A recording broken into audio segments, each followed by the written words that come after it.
अक्सर मैं एक उदाहरण देता हूँ लोगों को। भारतवर्ष में छुआछूत चरम पर था, बहुत चरम पर। अभी तो थोड़ा अंतर है, पर अभी भी है अनटचेबिलिटी, पर तब बहुत चरम पर था। तो मैं लोगों से कहता हूं, आज से 600 साल पूर्व साहब ने काशी के सबसे बड़े विद्वान सर्वदानंद पंडित को दीक्षा दी, और काशी के राजा वीर सिंह बघेल, आप कल्पना कर सकते हैं उस युग में कितनी छुआछूत थी। अभी तो छुआछूत 20% रह गई है, 80% के आसपास खत्म हो चुकी है। मुझे याद है, मेरी माता स्नान करके किसी कार्य पर जा रही थी, तो थोड़ी देर में वापस आ गई रास्ते से, दोबारा नहाने लगी। छोटा था मैंने कहा, माँ अभी तो आपने नहाया था, अभी फिर क्यों नहा रहे हो? अरे बेटा, मेरा पल्लू वो भंगिन के साथ टच हो गया। अच्छा।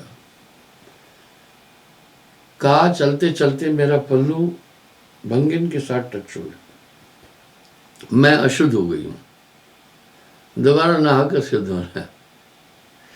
आप कल्पना करें, ये हाल तो 70 साल पहले का बता रहा हूं, 65 साल पहले का बता रहा हूं। मैं छोटा था, मुझे याद है। तो उस समय 620 साल पहले कैसी दशा रही होगी कि काशी के महान विद्वान सर्वदानंद पंडित से को साहब ने दीक्षा दे दी। चलो, आप हो सकता है इस पर विश्वास न करें, लेकिन शास्त्र कथित, शास्त्र लिखित इस तथ्य को तो स्वीकार करेंगे ना। राजा वीर सिंह बघेल क्षत्रिय थे, वो कबीर साहब से दीक्षा लिए थे। जरूर कुछ बात है, ऐसा नहीं है। तो साहब सर्वदानंद जी की बात कर रहे हैं, आप थोड़ा ध्यान से सुनिए। विप्र गोष्ठ तुम्हें वर्ण सुनाओ। बोला, विप्र द्विज ब्राह्मण को कहते। भल सुनो अब सो कथा, गोष्ठ भई सर्वानंद से यथा। कह रहे हैं, सर्वानंद से जैसी मेरी गोष्ठी हुई वैसा ही मैं तुम्हें बताता हूं। सर्वानंद विप्र ग्रही, कोई ने ज्ञाता तिन समय ही। ब्राह्मण था, द्विज भी ब्राह्मण को कहते हैं, विप्र कहते हैं। बोला, उसके समान कोई और नहीं था ज्ञाता। सर्वानंद ध्वज जो रहे तासम ज्ञान अवर नहीं कहो, उसके समान किसी को ज्ञान नहीं था। बहु पंडित से दिन गोष्ठी की ना, बहुतों से गोष्ठी की। ज्ञान जीत पोथी बहुली ना, जिनसे जीत जाता था उनकी पोथियां ले लेता था। काओ ने जीत गए सब हारी, उससे कोई जीत ही नहीं पाया। इससे सर्वदानंद को बड़ा अहंकार हुआ। जिन पंडित से चर्चा की ना, ज्ञान जीत पोथी बहुली ना। गोष्ठीवाद के निज घर आए, बहु अभिमान गुमान चित लाए। वो सभी पोथियां लाकर मां के चरणों में रखी। बोला, हे मां, मुझे अब सर्वजीत की उपाधि दे दो, मुझसे कोई भी गोष्ठी में नहीं जीत सका। ज्ञान की भूमिका है कुछ, उसमें श्रुतधारी होते हैं जो कि पूरे धर्मशास्त्रों को कंठस्थ कर लेते हैं, उनको श्रुतधारी भी कहते हैं। सर्वजीत नाम मम धरहु, अजित तिलक सर हमरे करो। मुझे सर्वजीत मेरा नाम रखो, अजय तिलक मुझे करो हे मां। मां ने कहा, हे पुत्र, एक बात बताओ, हो सुत एक पूछो तो पाही, कबीर जुलाहा जीत हो कि नहीं। बोला, हे पुत्र, मुझे एक बात बताओ, कबीर जुलाहे को पराजित किया कि नहीं, उनसे जीते कि नहीं। सुन जन्नी, तब ज्ञान हराना, का जुलाहा सम्माद मत जाना। बोला, हे मां, क्या तुम्हारा ज्ञान गुम हो गया है?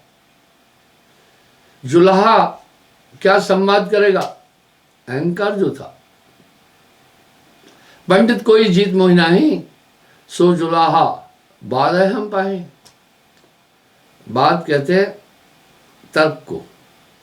तो जब इतने बड़े बड़े पंडित ज्ञानी, इसको वंशक ज्ञान भी कहते हैं, आत्मज्ञान एक अलग चीज है। बोला, हे मां, आप कैसी बात कर रहे हैं? वो जुलाहा जो अनपढ़ है, कुछ नहीं आता है, वो क्या मुझसे जीतेगा? सुन सुत, वह कब हम जानी, जब जुलाहा को जीत बुद्धिमान। जुलाहा जीत आए तुम जब ही, सब जीत कहबे तुम तभी। बोला, जब तक तुम कबीर को नहीं जीतोगे, जुलाहे को, मैं तुम्हें सर्वजीत नहीं कह सकती हूँ। उसको जीत के आओ, फिर ठीक है। अहो माता कबीर कहाँ रही, कौन भेषवाणी क्या कही? वो रहता कहाँ है, कौन सा वेश है उसका, कहाँ की वाणी कहता है? हो सुत काशी रहता है सोई, अभिगत लीला लखे न कोई। जब जननी बहुते धिक्कारा, बढ़ियो क्रोध भयो विकरारा। मां ने कहा, उसको तुम नहीं जीत सकते हो, उसके पास अद्भुत ज्ञान है। सर्वदानंद की माता भी बहुत ज्ञानी थी। कीन प्रणाम चितवत अभिमाना, काशी कह पुन कीन पयाना। मां को प्रणाम करके काशी की तरफ चल पड़ा। आए नगर पैसारी कीना, घर पूछन को चितवन लेना। तब उन्हें कमाली मिली, पंथ विप्रतः पूछे ले। अहो कन्या में कह बुझाई, कबीर जुलाहा कहाँ रही। कहा, हे कन्या, मुझे बताओ, कबीर जुलाहा कहाँ रहता है? कन्या बहस कहे एक बानी, सोअस घर कबीर गम गम जाने। बोला, कबीर का घर कौन जान सकता है? त्रिदेवा तेहपुर अधिकाई, तिन्हों घर कबीर गम पाई। बोला, त्रिदेव 3 लोग के अधिकारी है, वो भी उनके घर की खबर नहीं जानते। सुन नर मुनि, और जहां लग देवा, तय घर की कोई लखे न भेवा। बोला, सुन नर मुनि, अनंत तपस्वी, उस घर का कोई भेद नहीं जानता है। बीच है अरज रहा यम फांसा, चीन न पावे अविचल भाषा। भाई सभी तो 3 लोग तक की बात कर रहे हैं ना। अब कमाली ने कहा, भाई उसको तो कोई जानता ही नहीं है। घर कबीर जहां है भाई, तहते यमराजा गम पाई। गम कहते भेद, यमराज भी उसका भेद नहीं जानता है। तहा नहीं यम केर प्रवेशा, कई जगहों पर ये बातें आ रही है। पर इन सब चीजों को ऐसा गोल मटोल कर दिया, एक अपवाद मान करके जहां से आया बोला है। आज भी आप देखते हैं प्रतिस्पर्धा बहुत है। नाना पंथ जगत में निज निज गुण गावे, सबका सार बताकर गुरु मार्ग लाए। ओ कन्या तुम अचरज भागा, अब मैं कहो प्रकट अभिलाखा। यह कन्या तो निजगर भागा, धाम कबीर प्रकट कहवासा। काशी माए रहे के ठाई, तौन भवन तुम मोह बताए। बोला, वो तो ठीक है तुम जो कह रही हो, लेकिन काशी में जो प्रकट उसका घर है, वो कहां पर है, वो मुझे बताओ।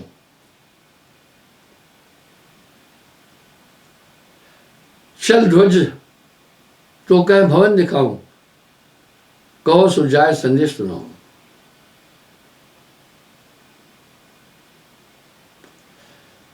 तब सर्वदानंद ने सोचा कि मैं अभी देखता हूं कि उनका ज्ञान कैसा है, परीक्षा लेता हूं। जल का एक पात्र पूरा भरकर कहा ले जाओ और कबीर के आगे रख लेना। कहे सो मैं आन जनाई। इसलिए फिर वो जो कहे वो आकर मुझे सुनाओ।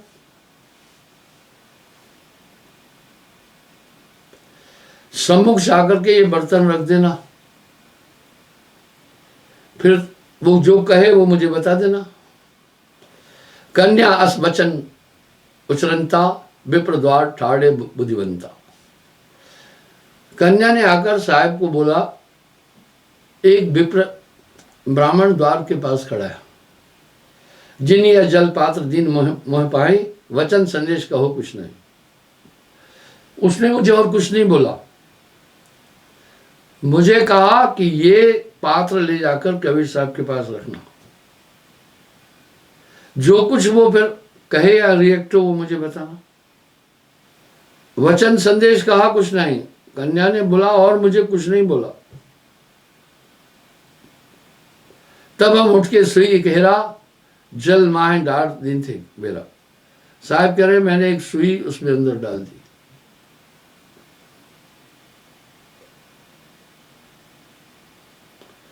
जब कन्या वो जल पात्र लेकर के ब्राह्मण के पास पहुंची, उसने पूछा, ओ कन्या कस कहन विचारा, भाग सुना वो सुन निजवारा। बोला क्या कहा वो मुझे भाग यानी बोलकर सुना। कन्या कहे भाखिन कुछ नहीं, बोला कुछ भी नहीं बोला। सुई एक डार दीन जल में, बस उन्होंने एक सुई जल में डाली, बोला बाला कुछ नहीं है। पंडित मूर्ख मरम न पावा, कहत न बूझे सुई प्रभावा। वो नहीं समझ पाया कि क्या मतलब है इसका।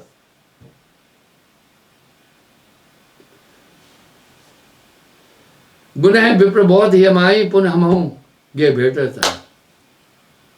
वो बहुत कुछ सोच रहा था पर समझ नहीं पाया सुई का भेद।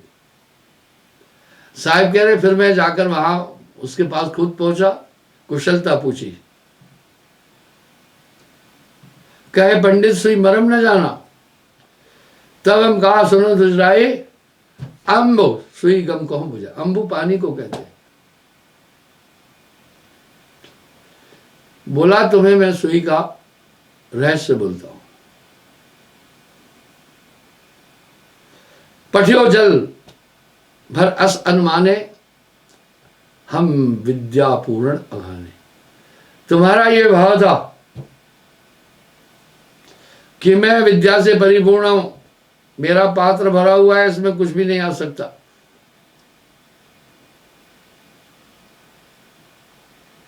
भरे माह का भरे कबीरा, अस तुम्हारे चित सुन मत धीरू। तुम्हारे अंदर ये अहंकार आया, इस भरे हुए में और क्या डाला जा सकता है? कबीर क्या डालेगा? जो विद्या संपूर्ण हो भाई, तो शब्द माए भेद तुझ जाई। सुन पंडित चित संभव आना, हृदय कहे अगम इन ज्ञाना। तय क्षण रहो ये अनुमानी, प्रातः करब गोष्ठ कहानी। पंडित ने कहा अभी थका हुआ हूं और दूर से आया हूं, सुबह फिर गोष्ठी करेंगे। कह रहे वो भोजन खाकर उसको मैंने आसन दिया, रहने की जगह दी, भोजन छाजन दिया। चिंता करत बहुत गुणवन भी, वेद विधान ज्ञान अठवई। होत प्रात कीजिए वाद जो लहे, जीव युक्ति अटवाए। उन्होंने जीव युक्ति हटा गई। रात भर सोचता रहा कि इनके साथ में क्या बातचीत करें, क्या विषय पर बोलें। स्वाभाविक है, मेरे पास पत्रकार आते हैं, मुझसे कहते हैं कौन सा प्रश्न करें। मैं बोला बात सुनो भाई, माताएं बहनें जैसे दूध को मथ करके उसके अंदर से घृत निकालती हैं, पत्रकार को, आदमी को मथ कर उसका तत्व निकालना है। नूरा कुश्ती नहीं होनी चाहिए। आप काफी डिबेट्स देखते हैं,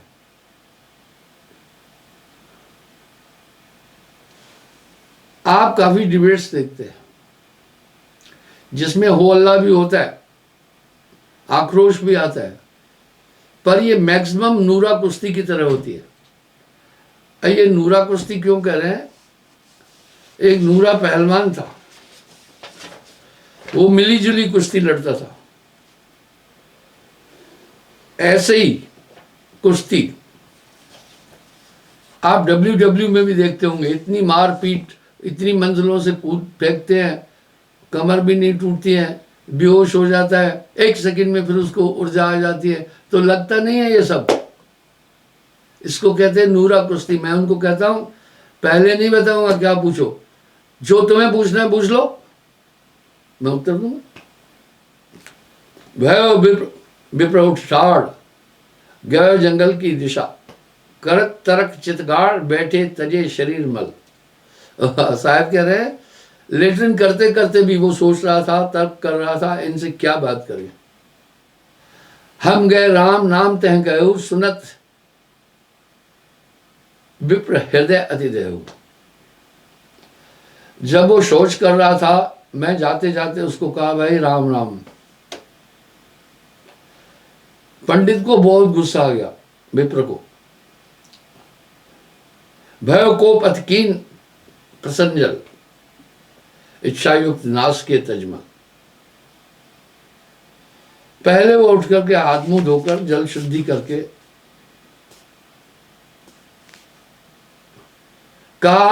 कहे विप्र देखो तुम ज्ञाना, फिर जुला तुम जाति आया ना, आखिर तुम जुलाए तो होना।